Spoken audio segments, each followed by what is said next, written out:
ഈ യോഗത്തിൽ അധ്യക്ഷത വഹിക്കുന്ന ഡോക്ടർ KT ചന്ദ്രമോഹൻ, സ്വാഗതം പറഞ്ഞ ശ്യാമള മണിശ്ശേരി, എൻ്റെ ഗദ്യത്തിലുള്ള ഒരു കവിത മനോഹരമായി പദ്യത്തിൽ ആലപിച്ച നിരഞ്ജന, പ്രിയപ്പെട്ട KP Lakshmanan, Santhosh, Nisha Nambiar, Sukumaran, KM Mohan, Siraj, college യൂണിയൻ്റെ പ്രതിനിധികളെ, നന്ദി പറയുന്ന പ്രദീപൻ തൈക്കണ്ടി, എൻ്റെ മുന്നിലിരിക്കുന്ന മാനവ സൗഹൃദത്തിൽ വിശ്വസിക്കുന്ന വിദ്യാർത്ഥികളും വിദ്യാർത്ഥിനികളും അധ്യാപകരും അധ്യാപികമാരുമായ പ്രിയപ്പെട്ട സുഹൃത്തുക്കളെ, ശ്രീ ലക്ഷ്മണൻ വ്യക്തമാക്കിയതുപോലെ മാനവ സൗഹൃദ വേദി സ്ഥാപിതമായത് പ്രധാനമായും കേരളത്തിൽ, ഒരുപക്ഷെ കേരളത്തെയും കേരളത്തിൻ്റെ ജനാധിപത്യ സംസ്കാരത്തെയും നിർമ്മിക്കുന്നതിൽ വലിയ പങ്കുവഹിച്ച നവോത്ഥാന മൂല്യങ്ങൾ പതുക്കെ പതുക്കെ പിൻവാങ്ങുകയാണോ എന്ന സംശയത്തിൻ്റെ കൂടി പശ്ചാത്തലത്തിലാണ്. ഒരു കാലത്ത് കേരളം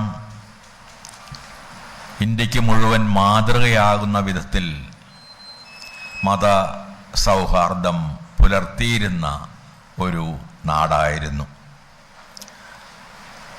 ആ സൗഹാർദ്ദം തീർത്തും ഇല്ലാതായി എന്നല്ല ഞാൻ പറയുന്നത്.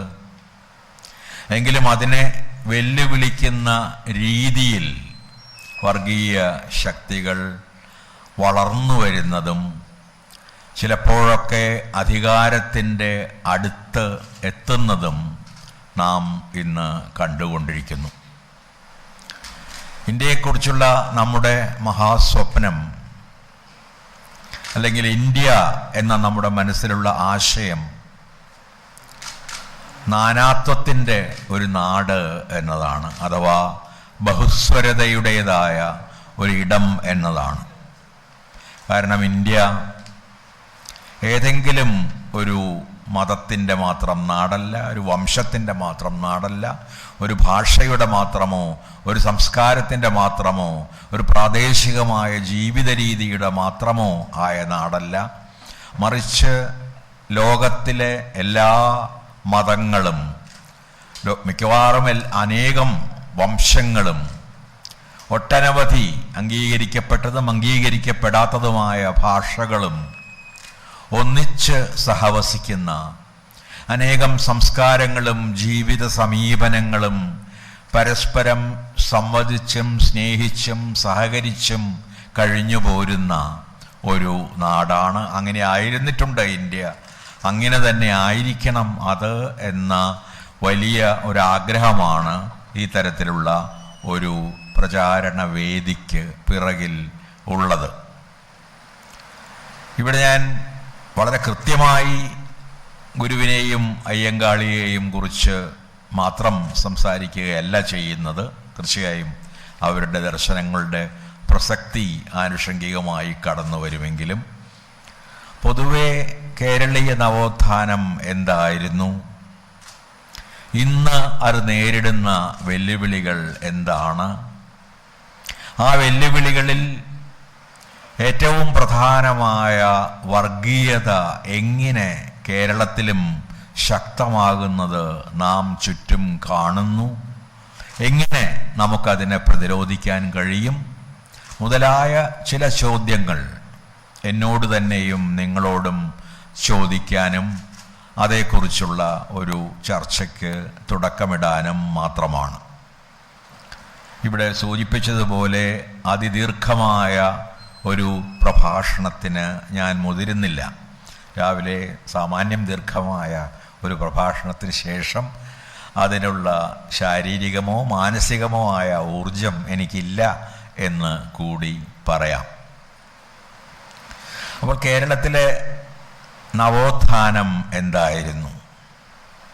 നവോത്ഥാനം എന്ന പേര് അതിനൊരു പക്ഷേ ലഭിച്ചത് യൂറോപ്പിൽ നടന്ന നവോത്ഥാനത്തിൻ്റെ ഓർമ്മയിൽ ആണ്.